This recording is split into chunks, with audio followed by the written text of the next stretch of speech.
Hello everyone, this is Gaurav Chakraborty. Welcome to Infinity Video once again. তো 55 GST council বসে গেছে এবং তারা বিভিন্ন জিনিসের দাম বাড়িয়েছে কমিয়েছে একটা লিস্ট ওরা প্রেজেন্ট করেছে। সব লিস্ট এখানে বলা সম্ভব না কারণ টাইম লিমিটেড, বাট আমি কিছু ইম্পর্টেন্ট জিনিস বলবো এবং এইটা কি আদৌ মানুষের পক্ষে লাভজনক হবে কি না সেটা হলো বিষয়। তো চলুন শুরু করা যাক। দেখুন, আপনার জিএসটি ভারতবর্ষের 2017 যতদূর আমার মনে পড়ছে 2017 আপনার ইন্ট্রোডিউস হয়েছে। তারপরের থেকে অনেকগুলো কাউন্সিল বসেছে এবং সেগুলো নিয়ে বিভিন্ন রকম পরিবর্তনও হয়েছে। এইটা ছিল হচ্ছে 55 জিএসটি কাউন্সিল। তো এখানে বিভিন্ন রেটের আপনার পরিবর্তন হয়েছে, কিছু বেড়েছে কিছু কমেছে। এতে কি আদৌ মানুষের কোনো প্রফিট হবে সেটাই হলো প্রশ্ন। তো এটার উত্তর দেখুন, আপাত দৃষ্টিতে আমি বলবো খুব যে এটা লাভজনক হয়েছে আমার তো মনে হচ্ছে না। মেনলি যে জিনিসপত্রগুলো মানুষের দৈনন্দিন জীবনে লাগে সেইগুলোর তো দাম কমছে না বাড়ছে না, কমছে না। তো আলটিমেটলি তাতে কী লাভ হবে? তার মধ্যে সবথেকে প্রধান জিনিস যেটা হলো, যেটাকে জিএসটিতে আনার জন্য অনেক দিন ধরে লোকেরা বলেছে, সেটা হলো হচ্ছে অয়েল প্রাইস, তেল। এইটা যদি জিএসটিতে আনে তা এখন অয়েল সব জায়গায় 100 টাকা, যেটা এক সময় আমি মনে পড়ছে 60-70 টাকাতেও পাওয়া যায়। সেটা এক ঝাটকায় আবার হয়তো সেই প্রাইসেই নেমে যাবে যদি সেটাকে জিএসটি আওতায় নিয়ে আসে। কারণ এখন বর্তমানে অয়েলের ওপরে আপনার দু রকমের ট্যাক্স লাগে, একটা হলো হচ্ছে ভ্যাট আর একটা হলো হচ্ছে সেস।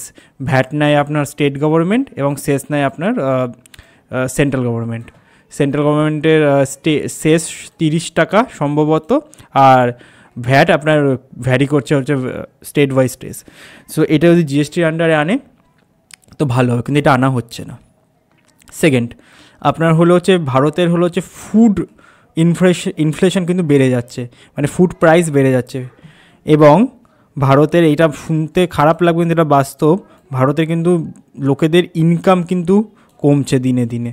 তো ফুড প্রাইস বাড়ছে, ইনকাম কমছে, আপনার একটা স্টেবিলিটি নেই। আপনি যদি দেখেন গাড়ির জিনিসপত্রের বিক্রি কমে যাচ্ছে, কারণ মানুষ দৈনন্দিন জীবনে বেঁচে থাকার জন্য ফুড, তারপরে আপনার হলো হচ্ছে ক্লোথস, এইগুলোর ওপরেই বেশি খরচা করছে। তো অন্যান্য জিনিসপত্রের ওপরে খরচা করবে কখন? রিয়েল এস্টেটের ওপরে খরচা কীরমভাবে করবে, বা আপনার হলো হচ্ছে কার, এই জাতীয় হলো হচ্ছে প্রোডাক্টের উপরে খরচা কী করে করবে? কারের ইনভেন্টরি কিন্তু পড়েই থাকছে, আপনার বিভিন্ন জায়গা থেকে এই খবরটা আসছে। রিয়েল এস্টেটেও একই খবর যে বিক্রি হচ্ছে না। তো এর পেছনে কারণ কি? এর পেছনে কারণ ওই একই, আপনার মানুষপত্রের জিনিসপত্রের দাম বেড়ে যাচ্ছে, ইনকাম ভারতবর্ষে কম। আর এটা কিন্তু শুধু একটা কোনো রাজ্যের খবর না, প্রত্যেকটা রাজ্যে মোটামুটি কম বেশি এই হলো পরিস্থিতি। তো এর মধ্যে আপনার হলো হচ্ছে জিএসটির 55 কাউন্সিল আপনার হলো হচ্ছে বসেছে এবং কিছু জিনিসের দাম কমিয়েছে, কিছু জিনিসের দাম বাড়িয়েছে। আমি যেটা আশা করছিলাম সেটা হলো হচ্ছে হেলথ ইন্স্যুরেন্সের ওপরে আপনার কমবে বা জিএসটি মুকুব করবে, এরকম ভেবেছিলাম। ওইটা হয়নি, যেটা হওয়া খুব দরকার ছিল। হেলথ ইন্স্যুরেন্স একটা হলো নেসেসিটি ভারতে। 140 কোটির ওপরে আমাদের হলো জনসংখ্যা, তা তাদেরকে হেলথ ইন্স্যুরেন্সের ওপরেও যে জিএসটি নেয়, এটা কি মানে, এটা আমি বুঝতে পারছি না এটা কেমন করে ওরা করছে, বাট করছে আলটিমেটলি। তো এটা মুকুব হয়নি।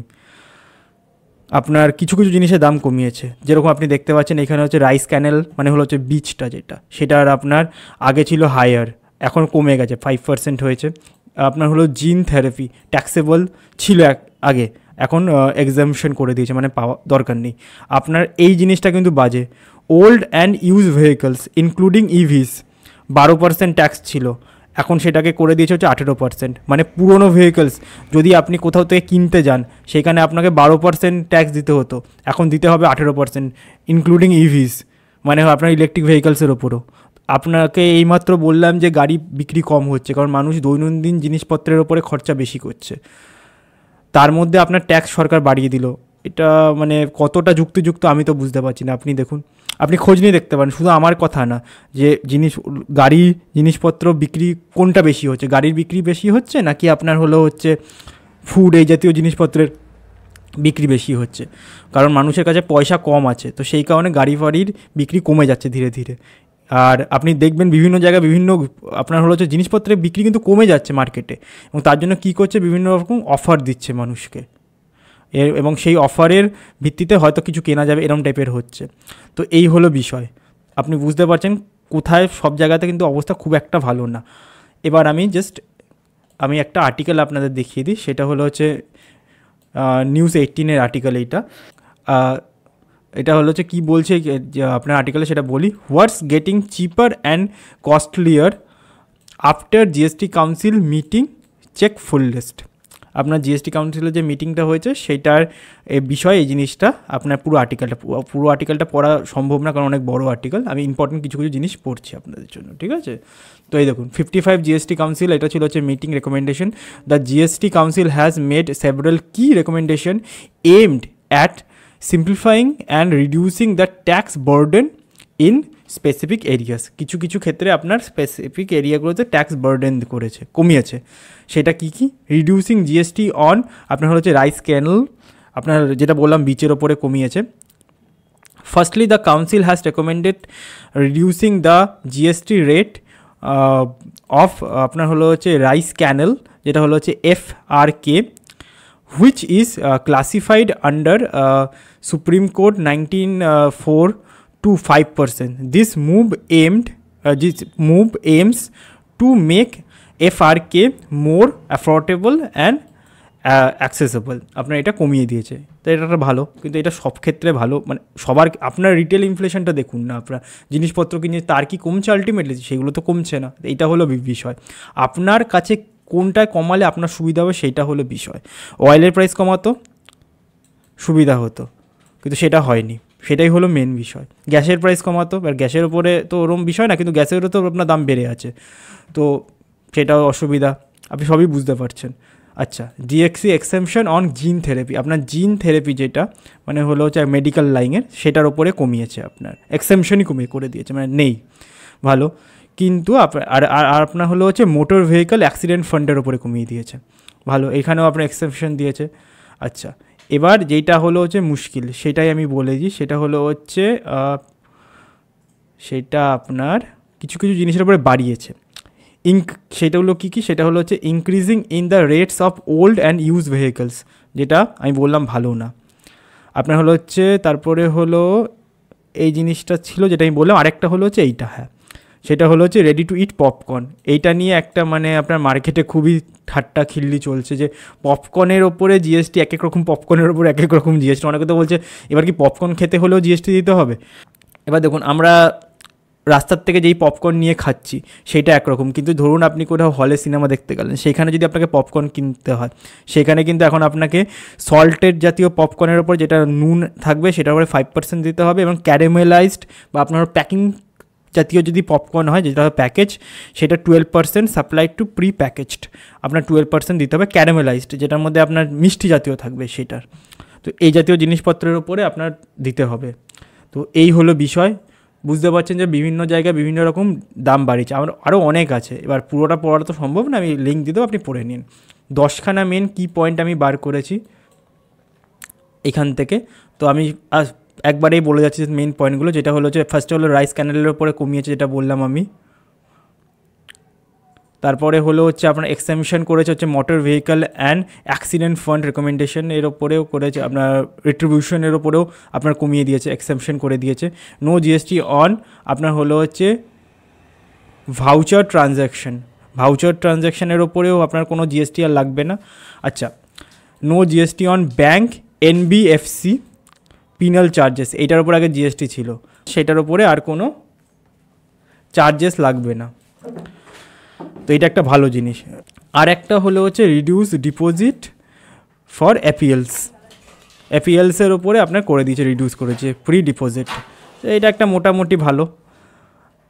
আর যেটা কমানো উচিত ছিল সেটা তো কমাচ্ছে না সেগুলো। আচ্ছা, এইটা একটা ভালো কমিয়েছে, সেটা হলো এক্সেমশন ফর পেপার অ্যান্ড রেজিনসের জাতীয় দ্রব্যের ওপরে আপনার কমিয়ে দিয়েছে, এটা একটা ভালো করেছে। আর তো এই হলো বিষয়। তো মোটামুটি যেগুলোর ওপরে কমিয়েছে সেগুলো খুব যে আমাদের দৈনন্দিন জীবনে কাজে লাগে এমন নয়, যেটা আমি বললাম যে আপনি নিজের পকেট দেখুন যে আপনার পকেটে কি কিনতে হলে কত যাচ্ছে। জিন থেরাপির ওপরে কমেছে, ঠিক আছে, ভালো কথা, কিন্তু দেখুন জিন থেরাপি ইম্পর্টেন্ট জিনিস, কিন্তু কজনের জিন থেরাপি লাগে? এবার দৈনন্দিন জীবনে অ্যাক্সিডেন্টের ওপর, ভেহিকেলের ওপর, ট্রানজ্যাকশন ভাউচারের ওপর, এটা কটা মানুষের লাগে? এই হলো হচ্ছে বিষয়। আর যেটা আমি বললাম যে অয়েলের ওপরে যদি কমাতো, অয়েলকে যদি আপনার জিএসটির আন্ডারে আনতো, বা আপনার হলো হচ্ছে হেলথ ইন্স্যুরেন্সের ওপরে যদি জিএসটি কমিয়ে দিত, তো এইগুলো ভালো হতো, কিন্তু এগুলো হয়নি। তো এটা একটা বাজে বিষয়, এটা করা উচিত, সরকারকে ভাবা উচিত। আমি যেটা বললাম যে ভারতের কিন্তু এখন আপনার হলো হচ্ছে মানুষের কিন্তু ইনকাম কমে যাচ্ছে, আর প্রাইস কিন্তু ধীরে ধীরে বেড়ে যাচ্ছে। এইটা আপনি ভাববেন যে এই জিনিসটা ভালো না। মানুষের ইনকাম যদি বাড়ে, প্রাইস যদি বাড়ে, ঠিক আছে, সেটা একটা সমতুল্য সমানুপাতিক হয়, কিন্তু এটা এখন রিভার্স হচ্ছে, একটা ভি শেপ হয়ে যাচ্ছে, কমছে আর উল্টো দিকে বাড়ছে। 1% থেকে 2% লোকের কাছে ভারতের মানে 90% সম্পত্তি আছে, 2 থেকে 3%। আর বাদবাকি লোকের কাছে কি আছে আপনারাও জানেন। কাউর ইনকাম ঘন্টায় 1 লাখ টাকা হয়, কাউর ইনকাম আপনার সারাদিনেও 300 টাকাও হয় না। তো এই যে আপনার ডিফারেন্সটা, এটা ভারতের ক্ষেত্রে কতটা ভালো সেটা হলো বিষয়। আর জিএসটিতে যা যা বেরিয়েছে তাতে মানুষের জীবনে যে খুব লাভ হবে আমার তো মনে হয় না। আপনারা আপনাদের মতামত অবশ্যই কমেন্ট সেকশানে জানাবেন। তো এইটা ছিল একটা ছোট্ট প্রতিবেদন, যা আমার মনে হয়েছে তাই আমি বলে দিলাম। আপনাদের মতামত অবশ্যই জানিয়েন। সো এই ধরনের ভিডিও পাওয়ার জন্য please do like, share and subscribe. This is Gaurav Chakraborty signing of.